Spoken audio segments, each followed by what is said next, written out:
Hello guys, स्वागत है आप सभी का NEET light speed revision series में। और इस वीडियो के अंदर हम देखेंगे दोस्तों some basic concept of chemistry, जो कि केमिस्ट्री का पहला चैप्टर है। और आपको प्लेलिस्ट मिल जाएगी हमारे इस चैनल पे, आप जाएंगे दोस्तों लाइट स्पीड रिवीजन, जिसमें बायोलॉजी पूरी कंप्लीट करा देगी क्लास 11 की, और केमिस्ट्री फिजिक्स की भी आ रही है। उससे पहले दोस्तों मैं इस वीडियो के अंदर बताऊंगा आपको दोस्तों सारी चीजें कवर कराऊंगा, बिल्कुल बेसिक से टिप्स एंड ट्रिक के साथ, नेमोनिक्स भी बताऊंगा कैसे किसको लर्न करना है। बस आप बने रहिए वीडियो के अंदर। खाली आप यहाँ पर दोस्तों जो है यहाँ पर टाइम आप दे दीजिए हमको, बस थोड़े कुछ समय के लिए। उसके बाद आप देखिए नीट 2026 में इससे बाहर क्वेश्चन नहीं आ सकता, ठीक है। और अगर आप चैनल पर नया है तो प्लीज वीडियो को लाइक और चैनल को सब्सक्राइब कर दीजिएगा। ऐसी जबरदस्त धमाकेदार वीडियो आपको मिलती रहेंगी, बिल्कुल कंसाइज वे में कम टाइम के अंदर सारी चीजें कवर करा दूंगा। तो चलिए बिना किसी टाइम वेस्ट के हम करते हैं वीडियो को शुरू। और उससे पहले यहाँ पर आप देख लीजिए कि देखिए क्वेश्चन पूछने की टेंडेंसी क्या है। 2025 में 2 क्वेश्चन पूछा गया था, यानी कि 2026 में दोस्तों 1 या 2 क्वेश्चन 100% पूछेगा ही पूछेगा। ये फ्लो ऑफ टॉपिक्स हैं कुछ, जो कि हम इस वीडियो के अंदर हम देखेंगे, ठीक है। तो चलिए शुरू करते हैं वीडियो को। Some basic concept of chemistry. Physical property की बात हम करें दोस्तों, तो ऐसी प्रॉपर्टी जो मेजर की जा सकती हैं बिना चेंजिंग केमिकल कंपोजिशन, उसे बिना केमिकल कंपोजिशन मिश्रण को चेंज किए हुए, जैसे आपके मास, वॉल्यूम, डेंसिटी आ गए। बिल्कुल बेसिक से करा रहा हूं दोस्तों। केमिकल प्रॉपर्टी की बात करें तो दोस्तों ये क्या होते हैं, ऐसी प्रॉपर्टी जो इवेल्यूएट की जा सकती है किसी भी कॉस्ट ऑफ मैटर पे, जो जिसको हम केमिकल प्रॉपर्टी बोलते हैं। तो मैटर क्या होता है, अब मैटर के बारे में जानेंगे दोस्तों। इसमें 2 प्रकार के हो सकते हैं, प्योर सब्सटेंस भी हो सकता है, मिक्सचर भी हो सकता है। मैटर में प्योर में आपके एलिमेंट आ जाते हैं, जो कि 180 एलिमेंट अभी तक खोजे जा चुके हैं। और वहीं कंपाउंड की बात करें तो कंपाउंड मिक्सचर में होमोजीनियस, हेटेरोजीनियस मिक्सचर ये आ जाएंगे। और यहाँ पर कुछ क्वेश्चन लास्ट 11 ईयर का ट्रेंड में लेकर आए हूँ दोस्तों, जो कि आप देख सकते हैं बिल्कुल यहाँ पर कितना सारा क्वेश्चन कब पूछा है, कौन से ईयर में। तो ज्यादातर चांसेस क्रिस्टोमेट्रिक एंड कैलकुलेशन से पूछने के होते हैं, ठीक है। सिग्निफिकेंट फिगर क्या होते हैं सर, तो दोस्तों सिग्निफिकेंट फिगर, तो देखिए सिग्निफिकेंट फिगर सारे नॉन जीरो जो होते हैं ना, वो सिग्निफिकेंट फिगर होते हैं। जैसे 285, तो यह 3 सिग्निफिकेंट फिगर है, क्योंकि नॉन जीरो डिजिट है। और 0.25, तो यहां पर 2 सिग्निफिकेंट फिगर है। वहीं अगर मैं लिख दूं दोस्तों 369, वाह सर, तो यहां पर ये क्या हो गया, 3 सिग्निफिकेंट फिगर हो गया। तो जो जीरो पहले आते हैं, यानी कि फर्स्ट नॉन जीरो डिजिट, वो सिग्निफिकेंट नहीं होते हैं। जैसे 0.031, तो यहां पर दोस्तों ये सिर्फ एक ही जो है यही होगा, तो एक ही सिग्निफिकेंट फिगर, वो भी 3। और यहां पर भी दोस्तों सिर्फ दोस्तों ये 5 और 2 ही होगा, तो इसलिए 2 सिग्निफिकेंट फिगर है।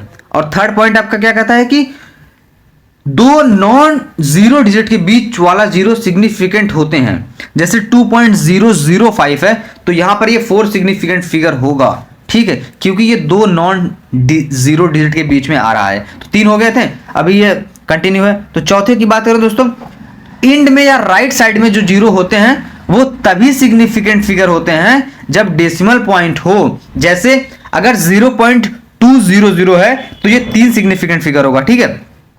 और अगर ये है तो 4 हो जाएगा, बिल्कुल।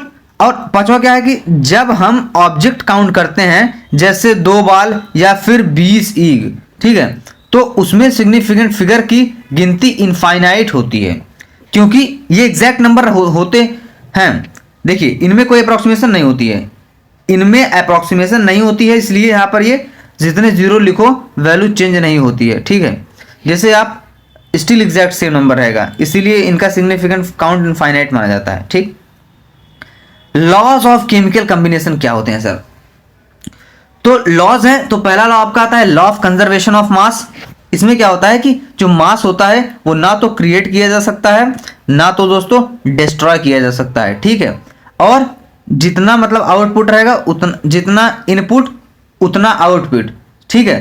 तो अगर कोई आपके लिए जितना इफर्ट कर रहा है आप भी उतना इफर्ट करिए, तो यहाँ पर law of conservation of mass हो जाएगा, ठीक है। जितनी वैल्यू अगर आपको स्प्रेड कोई दे रहा है तो आप भी उतना दीजिए उसको, ठीक है, तब मामला बराबर का होगा, नहीं तो फिर नहीं चल पाता यार, ऐसे नहीं होता।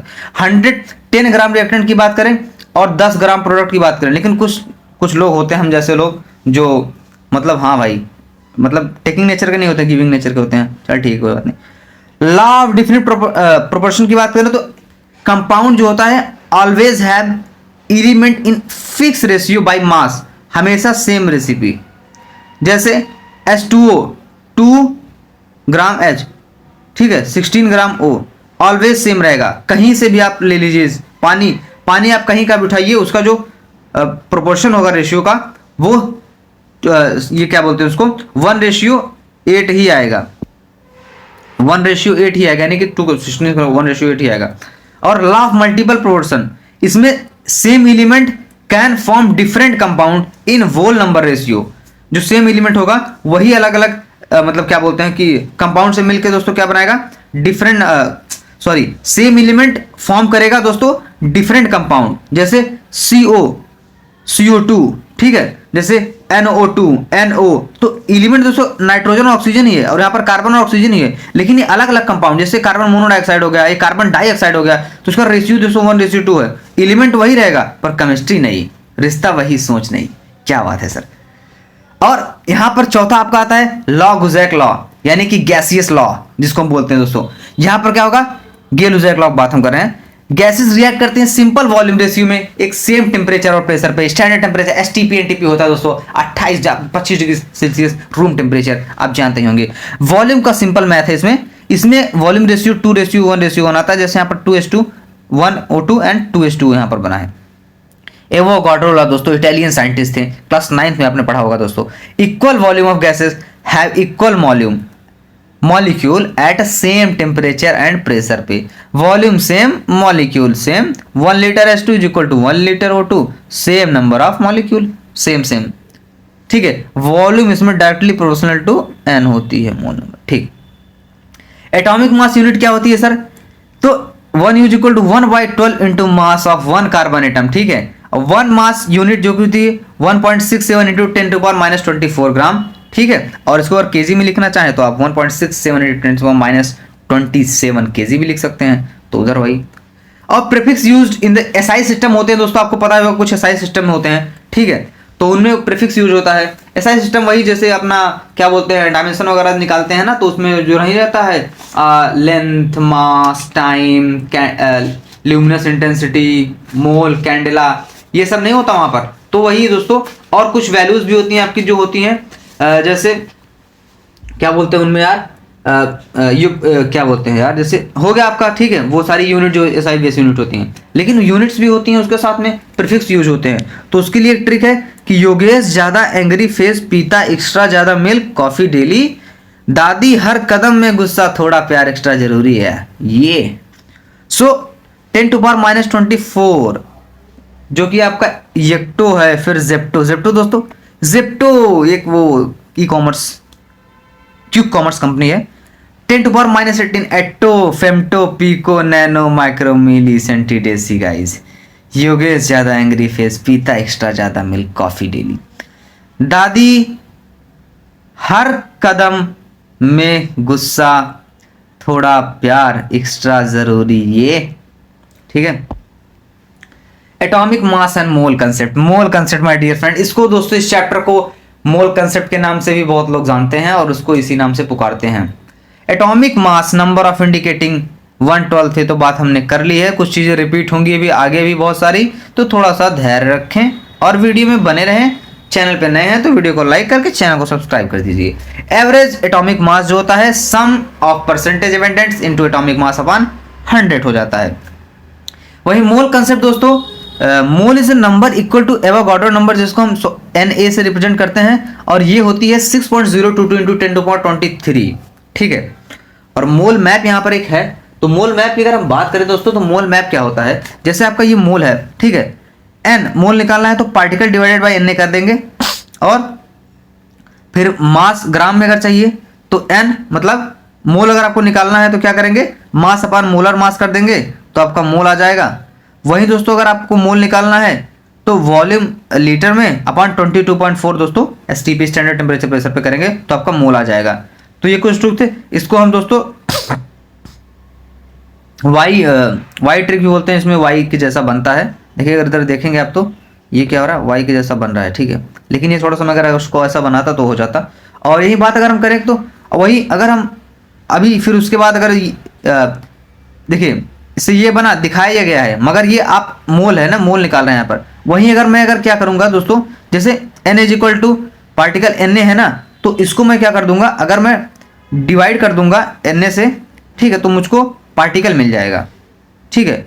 मल्टीप्लाई कर दूंगा तो मुझे पार्टिकल मिल जाएगा, मोल पार्टिकल। और ठीक है, मोलर मास अगर मुझको निकालना है तो मल्टीप्लाई कर दूंगा मोलर मास से, तो मास ग्राम में आ जाएगा मोल से। लार्जेस्ट नंबर ऑफ मॉलिक्यूल यहाँ पर दिया गया है भाई साहब, कौन सा होगा, 36 ग्राम, 2 मोल इज 2 है। क्वेश्चन भी यहाँ पर देखते रहिएगा। ग्राम एटॉमिक मास, ठीक है, gram atomic weight express in gram होता है, इसमें वेट 1 मोल एटम, जैसे कार्बन 12 यू होता है जो कि यूनिट है। ग्राम एटॉमिक वेट इसका 12 ग्राम होता है, 1 ग्राम एटम हो गया ये। परसेंटेज कंपोजिशन क्या होता है, relative mass of constituent element in 100 part of compound, किसी भी कंपाउंड में उसका रिलेटिव मास जो होगा कंस्टिट्यूएंट एलिमेंट का वही होता है उसका percentage composition. Worked example box, molecular mass of calcium nitrate, ठीक है, दिया गया है कि मतलब देखिए कि ये पूरा आपका क्या है, एक कंपाउंड है मान लीजिए, तो इसमें कितने मॉलिक्यूल हैं उनका परसेंटेज कंपोजिशन क्या होगा उसको हम ऐसे निकाल सकते हैं, ठीक है। तो इसमें इसके अंदर कैल्शियम का परसेंटेज कंपोजिशन 24 होगा, इसमें नाइट्रोजन में 70, इसमें क्या होगा ऑक्सीजन में 58 हो जाएगा, तो ऐसे निकाल सकते हैं आप, ठीक है। How much copper 100 gram from sulphate, question करने बैठेंगे तो हो गया। इंपेरिकल फार्मूला क्या होता है, स्मॉलेस्ट होल नंबर होता है ratio of the constituent element atom, जैसे कार्बन 71.3, हाइड्रोजन 12 एंड ऑक्सीजन 15। तो यहाँ पर क्या है दोस्तों, कुछ एलिमेंट दिए गए हैं, कुछ उनके मास परसेंटेज है, एटॉमिक मास है, मोल है, मास रेशियो है, जो कि देख लीजिए। तो इस हिसाब से अगर देखा जाए तो दोस्तों अगर हम करेंगे तो फॉर्मूला इसका बन के आता है एम्पिरिकल फार्मूला C6H13 वो जो कि आपका बन के आता है, ठीक है। तो स्मॉलेस्ट होल नंबर होता है जो रिप्रेजेंट करता है कंस्टिट्यूएंट एलिमेंट एटम को, और ये चीज़ें भाई मतलब शो करते हैं कि क्या होता है अगर गैस इवॉल्व हो रही है, वैसा हीटिंग है, पीपीटी फॉर्म होगा तो इसको ऐसे लिख देंगे, ठीक, बैलेंस करने के लिए इसका, अगर ये इसको बैलेंस करना है प्रॉब्लम को, मतलब बराबर होना चाहिए दोनों तरफ, ठीक है, right hand side left hand side, balancing equation. तो ठीक ये चीज़ें हो जाएंगी, बैलेंस हो जाएंगी, देख लीजिए, इसको बैलेंस कर सकते हैं खुद से भी, इसको ट्राई योरसेल्फ, कमेंट करके बताइएगा क्या है इसमें। स्टोइकोमेट्रिक प्रॉब्लम दोस्तों क्या होती है, मास mass relationship, mass volume relationship. तो मास मास रिलेशनशिप की अगर हम बात करें तो हीट करेंगे इतने ग्राम कॉपर कार्बोनेट को, एंड तो मास ऑफ CO क्या होगा, कॉपर ऑक्साइड। तो इसमें दोस्तों इसकी ये इक्वेशन बनती है, ठीक है, जिसमें मोलर मास हो जाता है इसका 123.5 और 79.5। तो मास निकालेंगे तो हम उसका दोस्तों 79.5 से डिवाइड कर दिया उसके मोलर मास से, तो इसमें क्या हो जाएगा आपका आ जाता है इनटू गिवन मास कर देंगे तो आ जाएगा आपका 7.95 ग्राम। मास वॉल्यूम रिलेशनशिप की बात करें तो ये क्वेश्चन दिया गया, ये क्वेश्चन है, तो इसमें 2 मोल ये ले लिया हमने, फिर यहाँ पर वॉल्यूम की बात हो रही है तो हम 22.4 से मल्टीप्लाई कर देंगे, और 3 मोल यहाँ पर है तो यह आ जाता है आपका 67.12, और 1 मोल आपका देता है 3.36 लीटर। वॉल्यूम वॉल्यूम रिलेशनशिप की बात करें तो 2 लीटर ऑक्सीजन रिएक्ट करेगा 3 लीटर कार्बन मोनोऑक्साइड से, तो इसके बाद रिएक्शन का क्या होगा, तो रिएक्शन ये हो जाएगा इसका, और 2 लीटर कार्बन मोनोऑक्साइड नीट करेगा 1 लीटर O2 को, और 1 लीटर O2 जो कंज्यूम होगा, बाकी रिमेनिंग जो बचेगा वो भी 1 लीटर मतलब अनरिएक्टेड बचेगा। लिमिटिंग रीजेंट क्या होता है सर, तो ऐसा रिएक्टेंट जो टोटली कंज्यूम हो जाता है जब रिएक्शन स्टॉप होती है, ठीक है। ये एप्लीकेबल तभी होगा जब applicable when 1 greater than reaction involve. Method की बात करें तो compare mole ratio to find which run out first. Limiting reagent example problem दिया गया है यहाँ पर, क्वेश्चन करने बैठो क्या यार, आइडेंटिफाई करो लिमिटिंग रीजेंट इसमें से कौन सा है, तो इसमें H2 होगा limiting reagent, unreacted excess product form. Question है यार ये, अभी कंसंट्रेशन टर्म पहले आ गया क्या, तो कंसंट्रेशन टर्म की बात करेंगे तो mass percentage weight by weight अगर लिखेंगे तो ऐसे लिखेंगे, mass of solute upon mass of solution into 100, और वॉल्यूम बाय वॉल्यूम को तो वॉल्यूम ऑफ सॉल्यूट कर देंगे वॉल्यूम ऑफ सॉल्यूशन इनटू 100, और वहीं वेट बाय वॉल्यूम तो mass of solid upon volume of solution into, लेकिन यहाँ पर ml में लेना है, इंटू 100। मोलैरिटी दोस्तों, mole of solid upon volume of solution, molality तो उसका छोटा भाई है, तोतला है। Mole of solute upon mass of solvent KG में आ जाएगा। इक्विवेलेंट मोलैरिटी की बात करें तो जो इसको हम एन से रिप्रेजेंट करते हैं वो equivalent of solute upon volume of solution litre में होता है। और मोल फ्रैक्शन की अगर हम बात करें तो यहाँ पर ये mole of A divided by mole of A plus B हो जाएगा। ठीक है, ये मोल फ्रैक्शन हो गया आपका। पीपीएम की बात करें तो ये क्या होता है, mass of solid upon mass of solution into 10⁻⁶। और वहीं अगर पीपीबी की बात करें तो 10⁸ के समथिंग होता है पीपीबी। तो यहाँ पर ये दिया गया है। ठीक है, और ये यूनिट्स भी हैं, ध्यान में रखना है इसको, यूनिट्स भी जरूरी हैं। ये तो रिलेटिव मास भी हो गया, ये एटॉमिक मास हो गया है। Molecular mass sum atomic mass of all atom in molecule, equivalent mass वही molecular mass upon n factor. N factor क्या होता है, तो एन फैक्टर के लिए यहाँ पर टिप क्या इक्विवेलेंट मास होता है, रिएक्शन पे डिपेंड करता है। और यहाँ पर क्या होगा, टाइप्स में कुछ एग्जांपल दिए गए हैं, जैसे एसिड टाइप का दिया गया है, रिएक्शन है तो इसका एन फैक्टर 2 हो जाएगा, क्योंकि इसमें 2 रिप्लेसेबल हाइड्रोजन आयन है। तो ऐसे सब थोड़ी करने बैठूंगा यार, समझ जाओ। ठीक है, तो मतलब एन फैक्टर ऐसे निकालते हैं जो रिप्लेसेबल हाइड्रोजन आयन, जैसे इसमें हो गया। इसमें क्या होगा, 2 हाइड्रोक्साइड आयन रिलीज हो रहे हैं, तो यहाँ पर एन फैक्टर 2 हो गया, 2 का चेंज समझ लो यार। जैसे यहाँ पर एन फैक्टर 5 हो गया एसिडिक मीडियम में KMnO4 का। Equivalent mass equal to molar mass upon n factor. ठीक है, कभी कभी एन फैक्टर दिया होगा, नहीं दिया होगा, नहीं दिया होगा तो निकालेंगे। कुछ इंपॉर्टेंट रिलेशन दी गई है यहाँ पर। मोल फ्रैक्शन सॉलिड मोलैलिटी का, mole fraction of solid for dilute solution के लिए ये है, मोलैलिटी का ये है, सॉल्यूट का ये हो जाएगा आपका। फिर मोलैरिटी का, मोलैलिटी से मोलैरिटी में कन्वर्ट करेंगे तो ये, फिर मोलैरिटी से मोलैलिटी में ये। परसेंटेज यील्ड होता है आपका actual yield upon theoretical yield into percentage, पूछ सकता है क्वेश्चंस पे। और percentage composition of element, mass of element in 1 mole of compound upon molar mass of compound into 100, ये हो गया आपका परसेंटेज कंपोजिशन। और ये क्या थी आपकी, परसेंटेज यील्ड थी। Empirical formula and molecular formula हमने देख लिया थोड़ा सा, लेकिन थोड़ा सा यहाँ पर डिटेल देख लिया। एक ही शॉर्टकट वर्जन, दूसरा full story. Empirical summary, molecular detail novel. Empirical वही shortest form of the number का, मतलब जैसे 36 रिप्रेजेंट करते थे उसमें। और इसमें क्या होगा, मॉलिक्यूलर वाला थोड़ा सा जो है डिटेल होता है। जैसे परसेंटेज को मास में समझो, 100 ग्राम एज्यूम करो, मास को मोल्स में कन्वर्ट करो, फिर सभी मोल्स वैल्यू को स्मॉलेस्ट से डिवाइड करो, फिर रेशियो का होल नंबर बनाओ, एम्पेरिकल फार्मूला लिखो। एम्पेरिकल फार्मूला क्या होता है हमने पहले देख लिया। और एम्पेरिकल फार्मूला का मोलर मास निकालो, फिर मोलर मॉलिक्यूल मोलर मास क्या होता है, एम्पेरिकल फार्मूला अपान मास इंटू एन। एन क्या है, मोल, और मॉलिक्यूलर फार्मूला ये हो जाता है। ठीक, और बाकी एग्जांपल्स हैं। लिमिटिंग रीजन हमने देख लिया था, वही दोबारा मैंने बोला था, बहुत सारी चीज़ें दोबारा रिपीट होंगी। तो जो पहले खत्म हो गया वही तो गेम का विलन निकला। Limiting reagent is equal to speed breaker of the reaction highway, रोक देता है रिएक्शन, वो लिमिट है, खत्म हो गया तो रुक जाएगा। लिमिटिंग रीजन निकालने की यहाँ ट्रिक भी है एक, देख लेता हूँ चलो इसको। सो बैलेंस इक्वेशन लिखो पहले, जैसे ये हो गया। फिर गिवन मोल लिखो। मोल कैसे निकालते हैं, given weight upon molar mass. तो ठीक, मोल निकाल लिया। अब हर रिएक्टेंट के लिए रेशियो निकालो। रेशियो कैसे निकालेंगे, तो गिवन मोल अपॉन कोफिशिएंट जो दिया होगा, जैसे यहाँ पर ए दिया है तो यहाँ पर एक ही जगह 2 भी हो सकता है, 5 भी हो सकता है, कुछ भी हो सकता है। कंपेयर करो फिर रेशियो को, जो रेशियो सबसे छोटा होगा वही लिमिटिंग रिएजेंट होगा। प्रोडक्ट मोल निकालो, प्रोडक्ट मोल सॉरी लिमिटिंग रिएक्टेंट होगा, जो कि प्रोडक्ट कोएफिशिएंट लिमिटिंग रेशियो का होता है। एग्जांपल के तौर पर जैसे 2H2O प्लस O2 जो कि 2H2O बनाता है, तो इसमें क्या होगा, H2 जो होगा 3 मोल होगा और O2 1 मोल होगा।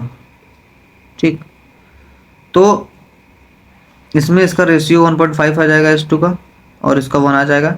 तो लिमिटिंग रिएक्टेंट क्या है, O2 है, जो कम है वही है। ठीक है, 2 × 2 कर देंगे तो 2 मोल H2 इसका प्रोडक्ट आ जाएगा। वेपर डेंसिटी इसमें क्या होती है, डेंसिटी ऑफ गैस जो कि पीएम यानी पीएम बाई आर टी होती है आपका, ठीक। और density of H2 P into R2 since MS2 is equal to 2। Vapour density, density of gas upon density of S2 density of MS2, मतलब molecular weight या फिर और molecular mass gas upon by 2। Hence molecular weight of gas जो कि 2 into vapour density के बराबर होता है। और कंसंट्रेशन टर्म हमने देख लिया था पहले वहां पर, concentration is greater than molarity is greater than molality, molality is greater than molarity। conversion between normality and n-molality, normality molality into n factor जो कि देखा हमने। और n फैक्टर की चीजें हैं ये, नंबर ऑफ रिप्लेसेबल आयन देखना है आपको एसिड में n फैक्टर के लिए, बेसिस में OH माइनस आयन। तो एसिड क्या होते हैं, बेस क्या होते हैं, तो पहचान ही लेंगे आप। जैसे NaOH आपका बेस हो गया, एसिटिक एसिड होगा CH3COOH। तो ऐसे जो उसका जो आयन रिप्लेसेबल होगा वही उसका n फैक्टर होगा। साल्ट में total positive charge and total negative charge भी देखेंगे। इसको ऐसे करने के बजाय ऐसे करना चाहिए था। रेडॉक्स रीजेंट में टोटल इलेक्ट्रॉन गेन लॉस देखेंगे, एलिमेंट में आपका इलेक्ट्रॉन लॉस और गेन देखेंगे। तो ये था आपका complete chapter. Thank you for watching this video, thank you so much guys.